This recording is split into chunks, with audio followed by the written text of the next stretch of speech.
Assalamualaikum warahmatullahi wabarakatuh. Perkenalkan, saya Rahmi Oktivina dari kelas MA21BA1 Manajemen SDM Kampus Bekasi. Pada kesempatan kali ini saya akan membahas terkait berita yang sedang hangat di kita semua, yaitu kenaikan PPN dari 11% menjadi 12% per 1 Januari 2025. Lalu ada diskon listrik 50% di bulan Januari dan Februari, dan pembagian beras 10 kilo sebagai bentuk kompensasi dari pemerintah. Baik, yang pertama kita akan bahas dulu terkait PPN 12% dampak dan analisisnya. Sebelumnya, mari kita pahami dulu apa itu PPN. Menurut teori ekonomi fiskal, PPN atau pajak pertambahan nilai adalah pajak konsumsi yang dikenakan pada barang dan jasa. Kenaikan tarif PPN dari 11% menjadi 12% pada tahun 2025 ini didasarkan pada Undang-Undang Harmonisasi Peraturan Perpajakan atau UU HPP, yang mengamanatkan peningkatan bertahap sebagai bagian dari reformasi perpajakan. Lalu apa sih dampak positif dari kenaikan PPN ini? Yang pertama adalah meningkatkan pendapatan negara. Dalam teori Keynesian, pajak merupakan instrumen penting dalam kebijakan fiskal untuk membiayai belanja pemerintah, terutama infrastruktur dan program kesejahteraan. Seperti yang kita ketahui bersama bahwa Indonesia sedang banyak pembangunan infrastruktur, apalagi dengan adanya IKN yang akan menjadi calon ibu kota di negara kita. Lalu dengan PPN 12%, penerimaan negara akan meningkat yang dapat digunakan untuk pembangunan, subsidi pendidikan, dan layanan kesehatan. Lalu dampak yang kedua, dampak positifnya adalah menekan defisit anggaran. Menurut data Kementerian Keuangan, defisit APBN seringkali disebabkan oleh rendahnya penerimaan pajak. Lalu dengan kenaikan PPN diharapkan rasio pajak terhadap PDB atau tax ratio meningkat, sehingga mengurangi ketergantungan terhadap utang luar negeri. Untuk dampak negatifnya, yang pertama, beban bagi konsumen dan UMKM. Nah, beban bagi konsumen dan UMKM ini menurut teori regresif pajak menyatakan bahwa pajak konsumsi seperti PPN lebih membebani kelompok berpenghasilan rendah karena mereka menghabiskan sebagian besar pendapatan untuk konsumsi. Lalu UMKM yang masih dalam tahap pemulihan pasca pandemi akan terkena dampak karena harga barang dan jasa meningkat, yang dapat menurunkan daya beli masyarakat. Lalu dampak negatif yang kedua adalah potensi inflasi. Kenaikan PPN dapat memicu inflasi karena harga barang naik, terutama bahan pokok. Dan yang kedua, menurut teori kuantitas uang, jika barang harga naik tetapi daya beli stagnan, maka dapat menekan konsumsi masyarakat dan memperlambat pertumbuhan ekonomi. Baik, masuk ke poin kedua, yaitu diskon listrik 50% dan bantuan sosial. Apakah itu menjadi solusi atau hanya bersifat sementara?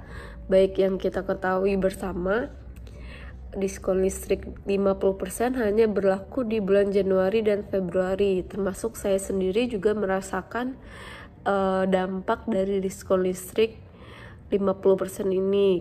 Saya sebagai anak kos sangat bermanfaat sekali program ini, tetapi sayangnya hanya berlaku di bulan Januari dan Februari. Oleh karena itu kita analisis kebijakan kompensasi ini. Yang pertama, itu sangat membantu masyarakat miskin. Dalam teori ekonomi kesejahteraan, subsidi dan bantuan sosial adalah bentuk redistribusi kekayaan yang diperlukan untuk menjaga keseimbangan ekonomi. Lalu bantuan ini membentuk kelompok rentan tetap bertahan di tengah kenaikan harga barang. Minusnya dari minusnya dari diskon 50% ini adalah bersifat sementara dan tidak menyelesaikan akar masalah. Akar masalahnya tadi balik lagi ke kenaikan PPN menjadi 12%. Untuk subsidi dan bantuan sosial seringkali hanya menenangkan gejolak ekonomi sesaat. Seperti yang kita ketahui pada saat berita kenaikan PPN itu, masyarakat sangat heboh karena saya sebagai orang yang suka beli barang juga akan terasa bagi saya kalau PPN-nya menjadi lebih besar. Dan seperti yang beredar di TikTok atau di sosmed lainnya, sebenarnya itu bukan naik 1%, tapi naik sekitar 90%. Karena misalkan kita beli barang dengan harga 1 juta, sebelumnya PPN-nya 11% jadi 110.000. Lalu kalau misalkan 12% menjadi 120.000, itu kan naiknya 10.000, bukan 1%. Segitu deh, pokoknya seperti itu deh, seperti yang beredar di TikTok dan sosmed lainnya. Lalu minusnya lagi beban anggaran negara. Dalam program diskon listrik 50% ini, minusnya beban anggaran negara, yaitu jika subsidi listrik dan bantuan sosial terus diberikan, maka akan membebani anggaran negara. Dan ini bisa berujung pada pemotongan anggaran di sektor lain atau kenaikan utang negara. Untuk kesimpulan dan sarannya dari analisis yang saya jelaskan tadi, saya simpulkan bahwa kenaikan PPN memiliki dampak positif bagi pendapatan negara, tetapi berisiko membebani masyarakat dan UMKM. Lalu, subsidi listrik dan bantuan sosial adalah langkah baik untuk meringankan beban rakyat, tetapi tidak boleh menjadi solusi jangka panjang. Sebagai mahasiswa, saya memberikan saran untuk pemerintah harus memperkuat pengawasan dan efisiensi anggaran agar hasil dari kenaikan PPN benar-benar digunakan untuk kesejahteraan rakyat.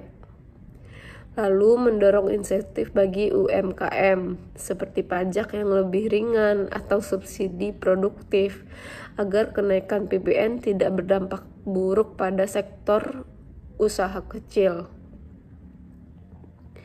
Lalu transparansi dan komunikasi yang lebih baik dari pemerintah agar masyarakat memahami tujuan kenaikan pajak dan merasa yakin bahwa pajak yang mereka bayarkan digunakan dengan baik.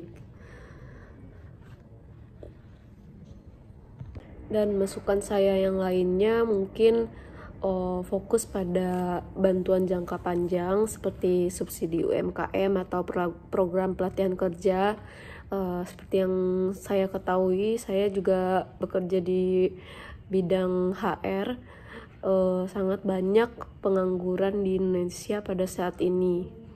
Untuk mencari peluangan pekerjaan saja itu di zaman sekarang tuh sangat tidak mudah. Dan saya juga, di keluarga saya juga merasakan sendiri bahwa fresh graduate sekarang tuh juga kurang dilirik karena perusahaan fokus mencari orang yang sudah punya skill, punya pengalaman gitu. Lalu bagaimana dengan banyaknya fresh graduate di Indonesia ini?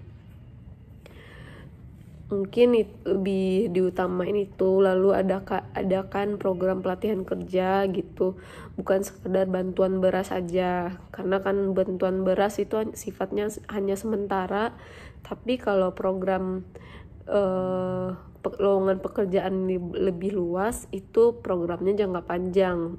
Dari situ juga nanti akan berdampak bagi keluarganya mereka. Contohnya misalkan kalau sebelumnya anaknya nganggur, tapi ketika anaknya sudah bekerja, ekonominya menjadi lebih baik gitu. Kalau saya sangat mendukung di program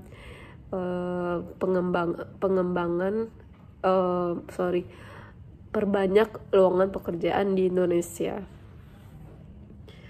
Lalu yang kedua, saran saya itu pemerintah harus memberikan edukasi ke masyarakat soal dampak PPN ini. Lalu bagaimana mereka bisa mengelola keuangan dengan lebih baik. Dan masyarakat juga harus lebih bijak dalam mengatur keuangan pribadi supaya nggak terlalu terkena dampak oleh inflasi. Oke, baik.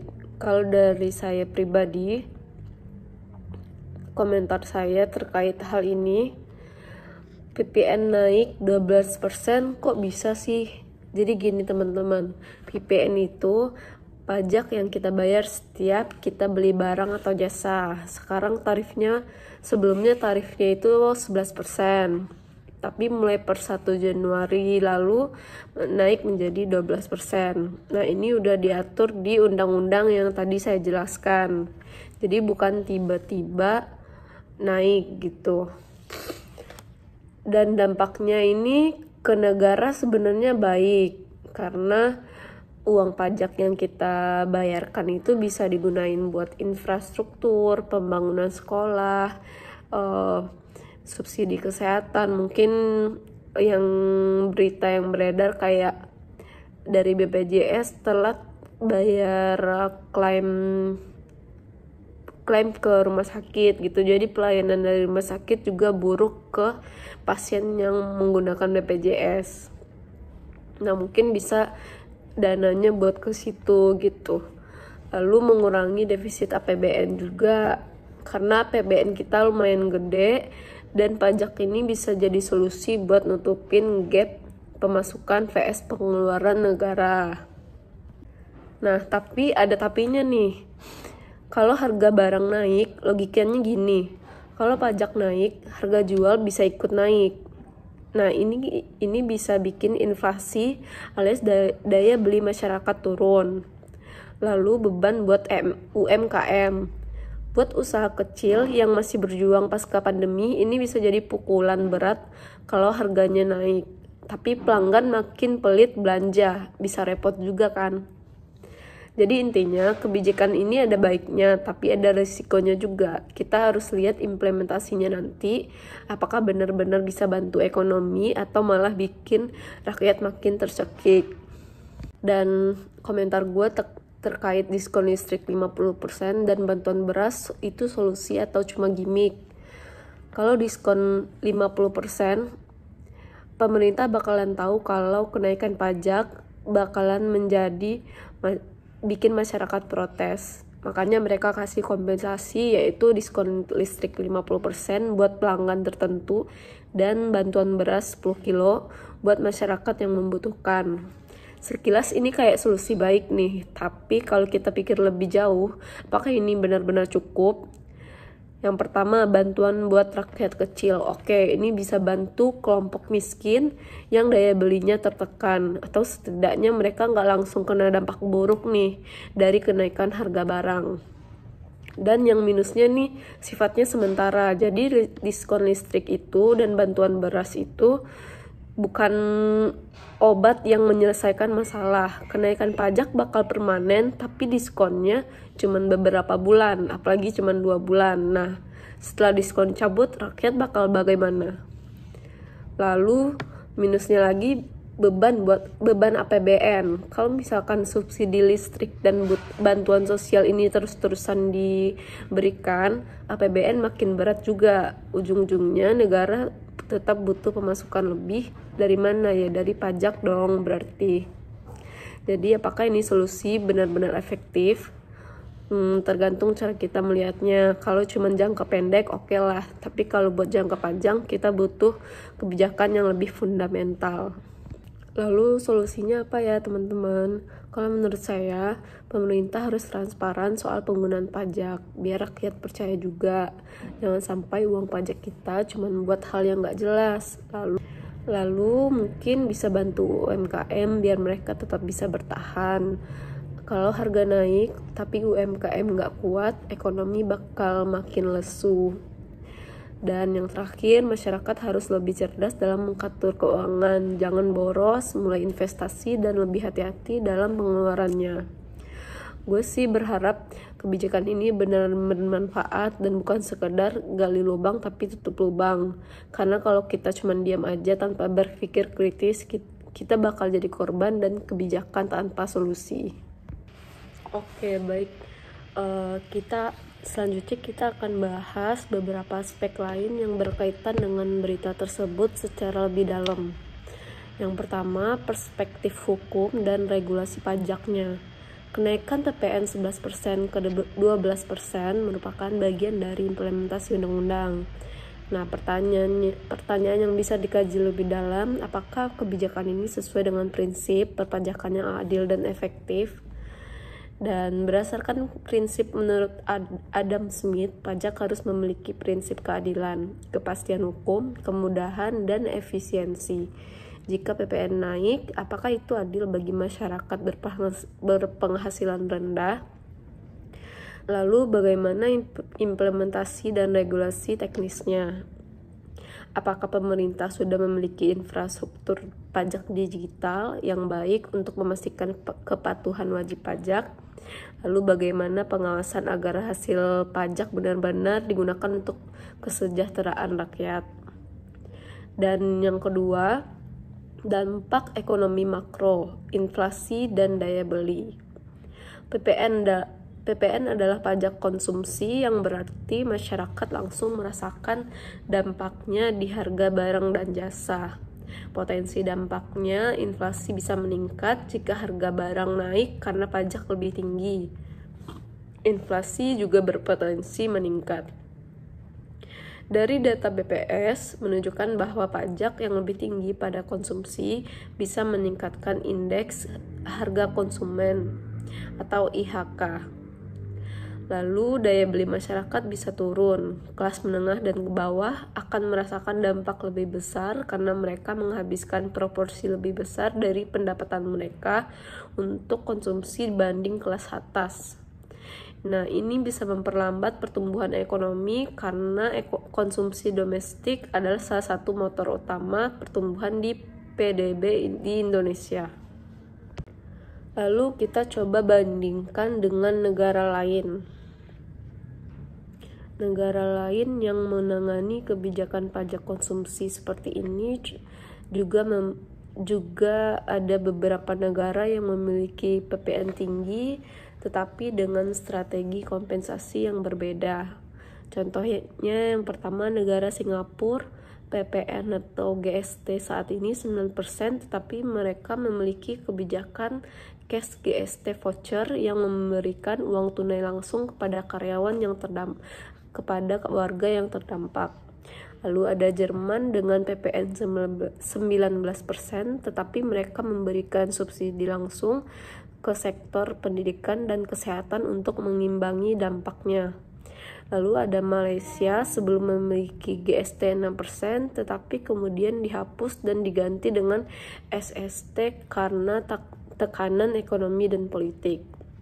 Dan pelajaran yang bisa kita ambil, apakah Indonesia perlu menerapkan strategi serupa seperti voucher pajak atau pemotongan pajak untuk kelompok tertentu? Lalu apakah ada kemungkinan pemerintah mempertimbangkan mekanisme cashback pajak bagi kelompok ekonomi ke bawah? Nah, berikutnya peran digitalisasi pajak dan dalam implementasi PPN. Apakah pajak digital Indonesia sudah siap menangani peningkatan tarif PPN ini dengan efektif? Lalu apakah ada tantangan dalam implementasi e-faktur bagi pelaku usaha kecil? Dan apakah ada risiko shadow ekonomi meningkat karena orang cenderung menghindari pajak dengan transaksi tunai? Lalu saya juga punya studi kasus di negara lain. Yang pertama itu ada Jepang, kenaikan pajak dari 8% ke 10%. Latar belakangnya, Jepang menaikkan consumption tax atau CT dari 8% ke 10% pada tahun 2019 sebagai bagian dari upaya reformasi fiskal. Tujuannya adalah menutupi defisit anggaran dan membiayai layanan sosial, terutama populasi lansia yang terus meningkat. Dampak positifnya adalah pendapatan negara meningkat yang digunakan untuk meningkatkan layanan kesehatan dan pendidikan. Lalu pemerintah Jepang juga menggunakan skema cashback pajak digital sehingga masyarakat yang membayar dengan sistem digital mendapatkan pengembalian pajak. Dan dampak negatifnya adalah daya beli turun, terutama pada kelas menengah ke bawah, dan beberapa perusahaan menunda investasi karena khawatir dengan daya beli konsumen yang melemah. Lalu pelajarannya untuk Indonesia adalah solusi mitigasi seperti cashback pajak digital bisa diterapkan untuk meringankan beban masyarakat.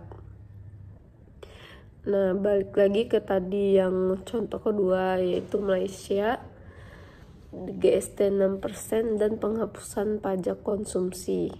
Latar belakangnya adalah Malaysia memperkenalkan Goods and Service Tax 6% pada 2015 sebagai sistem pajak konsumsi. Namun, pada 2018, pemerintah menghapus GST tersebut dan menggantinya dengan Sales and Service Tax karena tekanan politik dan ketidakpuasan masyarakat. Dampak positif dari GST adalah pendapatan pajak meningkat, membantu mengurangi defisit negara. Lalu sistem pajaknya lebih transparan dibanding pajak penjualan sebelumnya. Dan dampak negatif dari GST adalah harga barang naik gratis, memicu protes dari masyarakat. Lalu pemerintah akhirnya mencabut GST karena tekanan ekonomi dan politik. Dan pelajaran untuk Indonesia adalah pemerintah harus memastikan bahwa kenaikan pajak tidak menimbulkan ketidakpuasan besar di masyarakat. Transparansi dalam penggunaan pajak itu sangat penting. Lalu saya akan bahas tanggapan masyarakat Indonesia tentang berita yang beredar ini. Untuk tanggapan masyarakat umum, sebagian masyarakat, terutama dari kalangan menengah ke bawah, merasa khawatir bahwa kenaikan PPN ini akan meningkatkan harga barang dan jasa, sehingga menambah beban biaya hidup mereka. Mereka mengeluhkan bahwa meskipun pemerintah mengklaim kenaikan PPN akan meningkatkan pendapatan negara untuk pembangunan, dampak langsungnya adalah peningkatan biaya hidup yang cukup signifikan. Seorang pekerja ojek online, misalnya, menyatakan bahwa dengan penghasilan yang terbatas, kenaikan harga barang akibat PPN ini benar-benar menyulitkan. Lalu, tanggapan dari pengusaha. Para pengusaha juga khawatir bahwa kenaikan PPN ini akan meningkatkan biaya produksi, terutama karena bahan baku yang dikenakan pajak lebih tinggi. Hal ini dapat memaksa mereka untuk menaikkan harga jual produk yang berpotensi menurunkan daya saing dan permintaan pasar. Selain itu, ada kekhawatiran bahwa peningkatan biaya ini dapat menyebabkan pengurangan tenaga kerja atau bahkan pemutusan hubungan kerja atau PHK. Lagi-lagi penyempitan lowongan pekerjaan di Indonesia. Jika perusahaan tidak mampu menyeimbangkan kenaikan biaya dengan pendapatan, maka akan terjadi PHK besar-besaran. Yang ketiga, menurut pandangan ekonomi, beberapa ekonom menilai bahwa kenaikan PPN ini dapat menurunkan daya beli masyarakat dan memperlambat pertumbuhan ekonomi. Mereka berpendapat bahwa dalam kondisi ekonomi yang belum sepenuhnya pulih pasca pandemi, kebijakan ini dapat memperburuk perlambatan konsumsi domestik yang merupakan kontributor terbesar bagi produk domestik bruto (PDB) di Indonesia. Namun, ada juga ekonom yang berpendapat bahwa kenaikan PPN tidak akan terlalu memberatkan masyarakat selama penerimaan negara dialokasikan dengan baik untuk program-program yang bermanfaat bagi masyarakat berpenghasilan rendah seperti makanan gizi gratis, sekolah gratis, perbaikan layanan kesehatan, dan subsidi rumah untuk masyarakat berpenghasilan rendah. Lalu, sikap organisasi dan aliansi masyarakat. Beberapa organisasi masyarakat dan aliansi seperti Aliansi Rakyat Peduli secara tegas menolak PPN ini. Mereka berpendapat bahwa kenaikan PPN menjadi 12% akan memberatkan masyarakat, terutama kelompok berpenghasilan rendah dan berpotensi menyebabkan PHK serta kenaikan harga-harga di pasar. Mereka juga menyuarakan kekhawatiran bahwa kenaikan PPN akan memperberat biaya operasional dan menurunkan daya saing produk lokal. Lalu respon dari pemerintah menyatakan bahwa kenaikan PPN ini bertujuan untuk meningkatkan penerimaan negara guna mendukung pembiayaan pembangunan, terutama di sektor infrastruktur, pendidikan, dan kesehatan. Selain itu, pemerintah menegaskan bahwa kenaikan PPN ini hanya akan diterapkan pada barang dan jasa premium, sementara barang kebutuhan pokok seperti sembako, layanan pendidikan, kesehatan, serta angkutan umum dibebaskan dari PPN. Pemerintah juga menekankan pentingnya sosialisasi yang efektif agar masyarakat memahami tujuan dan lingkup kebijakan ini.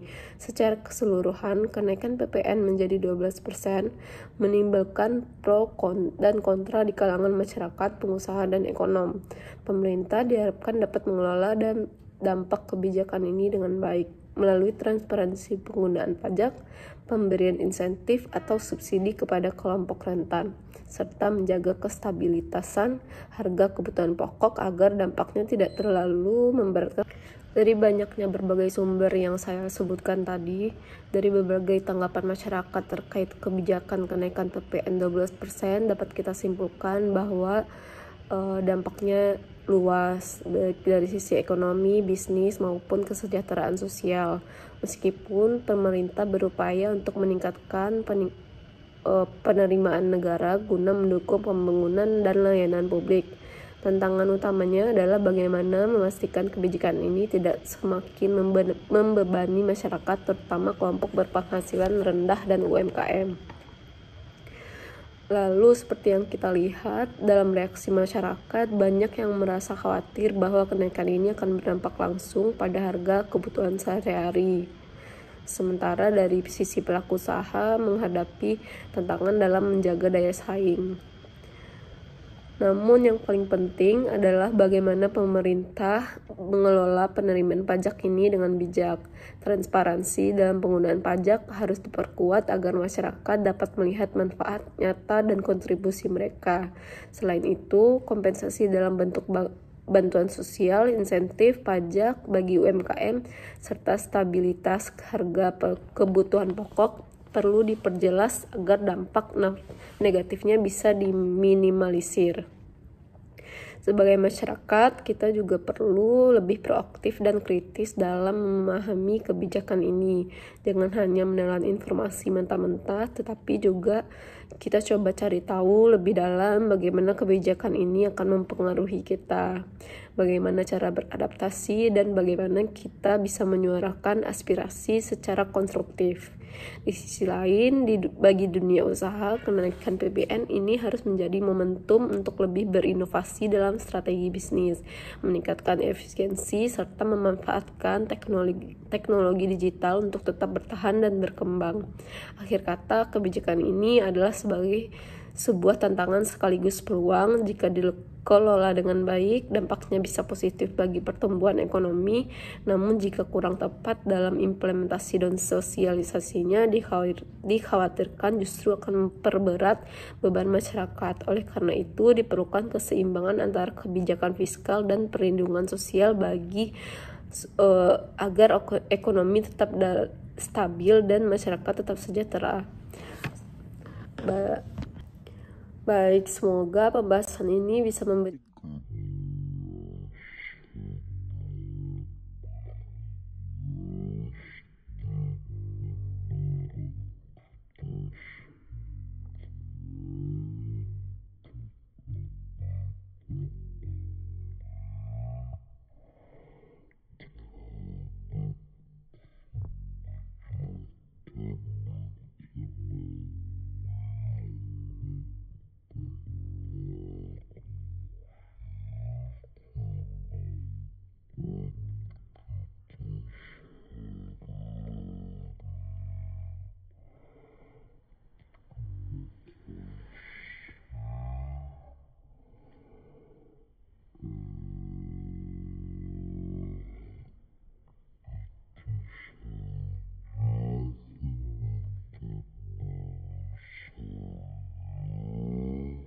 Assalamualaikum warahmatullahi wabarakatuh.